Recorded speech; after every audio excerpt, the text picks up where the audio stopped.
They laughed online, they spoke with confidence, and now they want to go back. This is the part of deportation no one prepares you for. Amigo, não tem problema, amigo. Oh, me, man.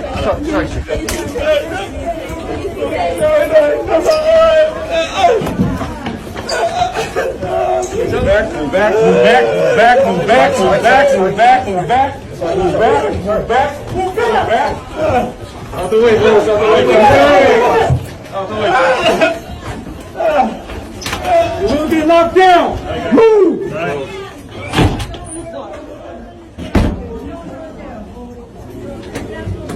Go.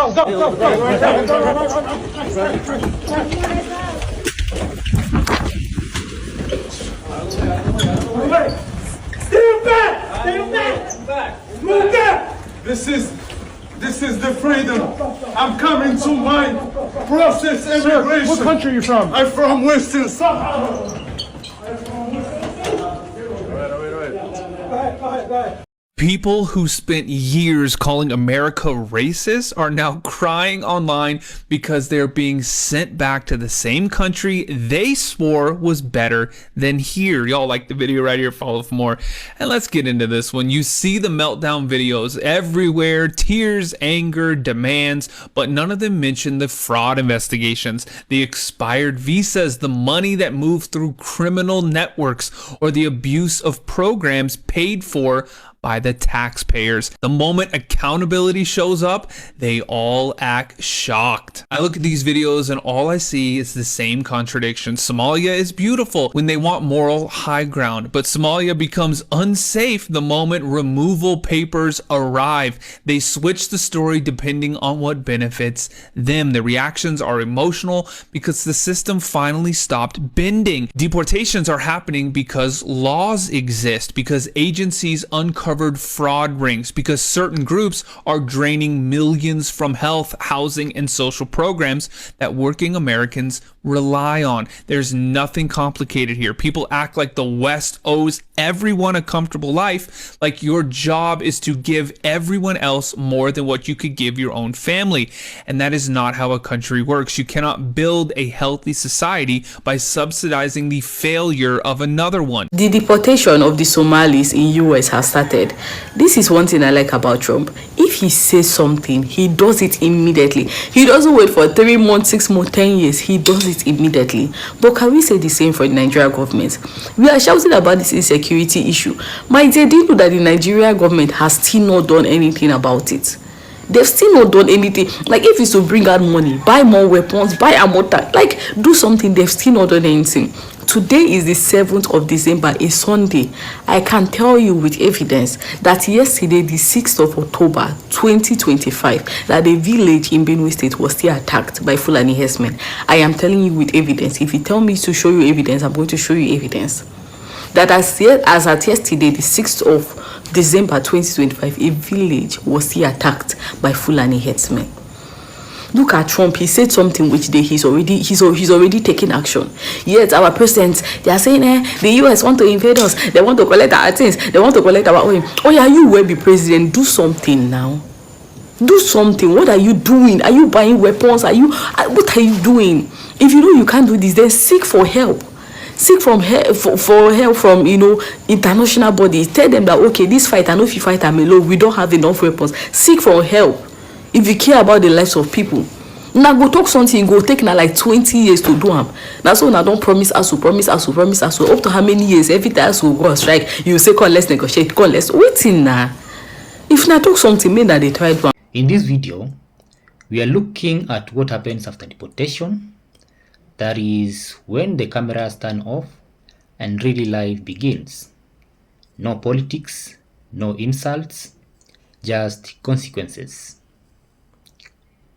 And if you think you already know how this ends, stay with me. These clips show Somali men who lived in the United States for years before being deported back to Somalia. Some grew up in America and some built their identity there. Some barely knew the country they were sent back to. What you are seeing isn't anger, It is shock, because social media never shows you what happens when the flight lands. And the hardest part, it is not what most people think. We will get to that in a moment. You are not buying nothing. You need to go out, please. Go.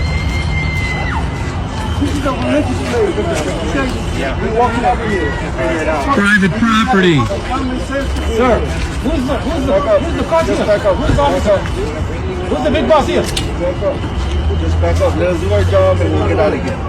Okay? Not private property. You have a warrant? Okay? But in the lot. How you come in? How you come in this lot? It's private property. How you come in this lot? Are you paying for the money? Are you paying the rent? Who's Are the you buying supervisor? something? Can I talk to a supervisor? Just fine. Just back up. No, I just want to talk to a supervisor. Yeah, we'll give you something right now. You can talk to the... You can call. Yeah, I need to talk to the supervisor. You can call the field office, the local field office. I can't because I need a supervisor. Yes, sir. Hey, guys. Police, what's your phone Get number? out of love. Sir, SMS. ها؟ سر يا سبيستي. سر يا ميستا. Yeah, welcome to the visa. No, he's a U.S. citizen. Yeah, he showed you. No, I'm sorry. He's a U.S. citizen. Back up. He's a U.S. citizen. And I want you to know that you are kidnapping a U.S. citizen. Make sure that you take his side. He's a U.S. citizen. Please make sure that he's a U.S. citizen. No, he showed them. I was here. He showed them. He's a U.S. citizen. He showed them. What are you taking it? What are you taking it? He showed you he's a U.S. citizen.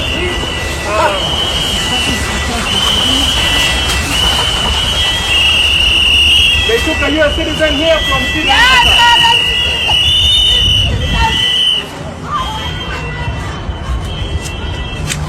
Jackson. Come on.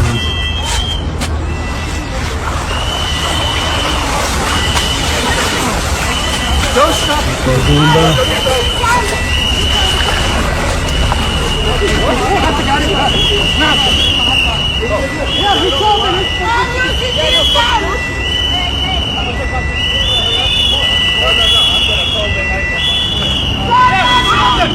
warya way noo soo socdaan markay aragtid maamo la jiidaayo make sure you get them okay kuya soo socdaan kuy they coming now waa sugaynaa but that's real nigga shit tasan waa ku jira hadda ku jira ha waa weerar la dhagihii baa baraf iga noqday sonkii baa baraf noqday waan dagaalsamaynaa walaashay ma joogtaa walaashay ma joogtaa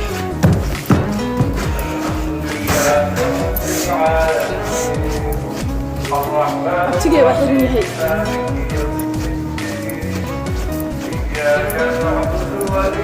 walaashay way xiran tahay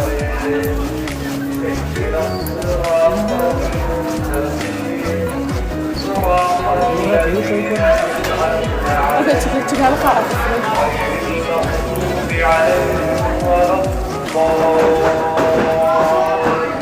soo socdaan way soo socdaan ha hadday way imaadeen way soo wareejideen hadda way soo noqon wayaan kala carra meesha kala carra kala carra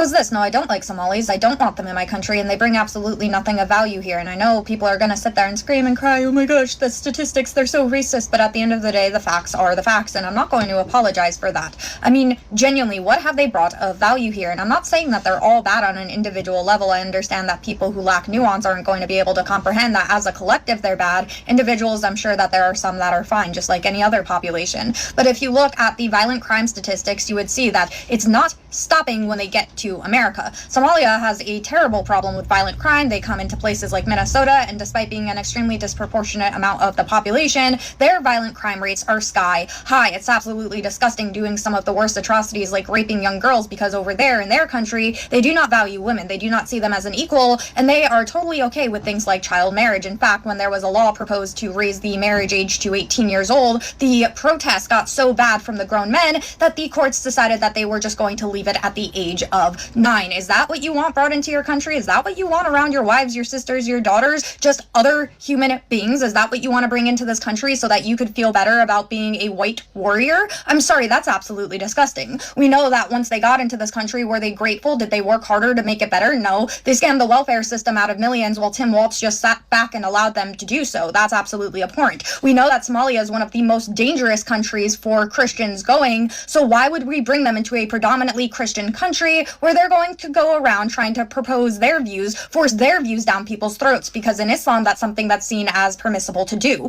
We know that they have a huge terrorism problem, so why would we invite that into our country? Just because a country is poor and struggling does not automatically mean that it's America's problem. I'm sorry, but they're poor and they're struggling because of who they are as people. So many other countries have been dealt a bad hand and they've been able to figure it out. Countries such as Somalia aren't able to because of the people living there. We do not need to import them to make our country worse. Sorry. I agree with her, because I don't think that this has anything to do with racism against Somalis whatsoever. This has everything to do with cultural norms. This has everything to do with whether or not they're taking advantage of the system.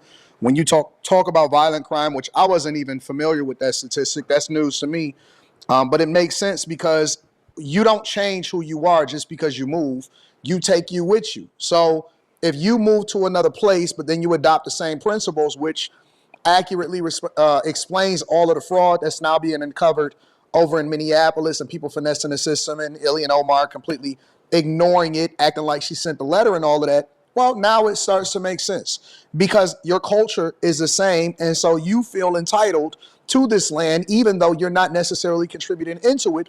And so it's not racist to say that you don't want people in your country when you understand that it's completely being taken over and destroyed from people that don't necessarily appreciate what was built and what blood was spilled in order to get to where we are. And so now we have a bunch of white apologist women that are basically justifying because they feel so hurt at the fact that Trump is holding them accountable and saying that everybody that come into this country shouldn't be here, that you should be a contributor and you should be a person that...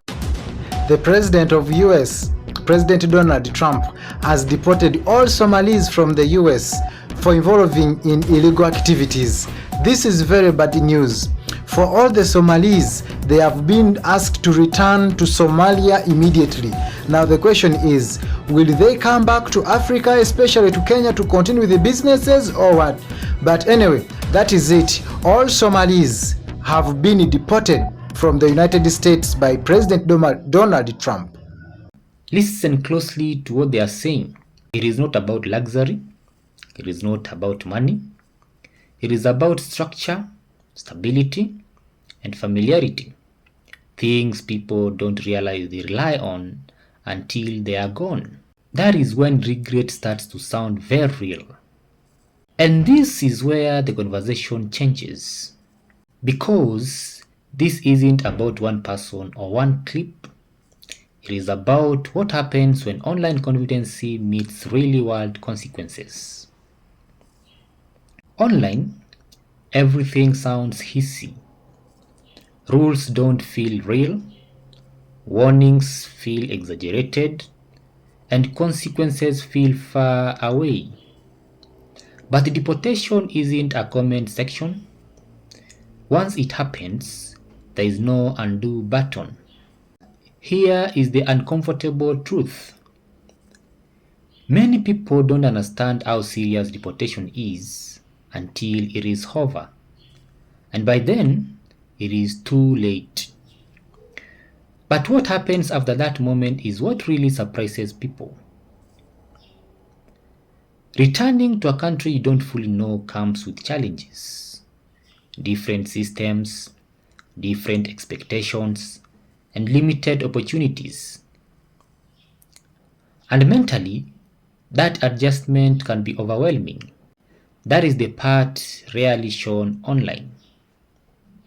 And before you rush to judgment, Ask yourself this: how many people truly understand the long-term consequences of deportation before it happens?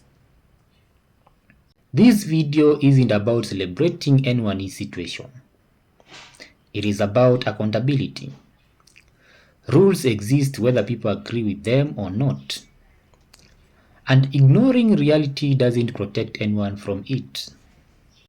What stands out the most isn't the tears, it is the realization. Because once reality hits, regret doesn't change the outcome.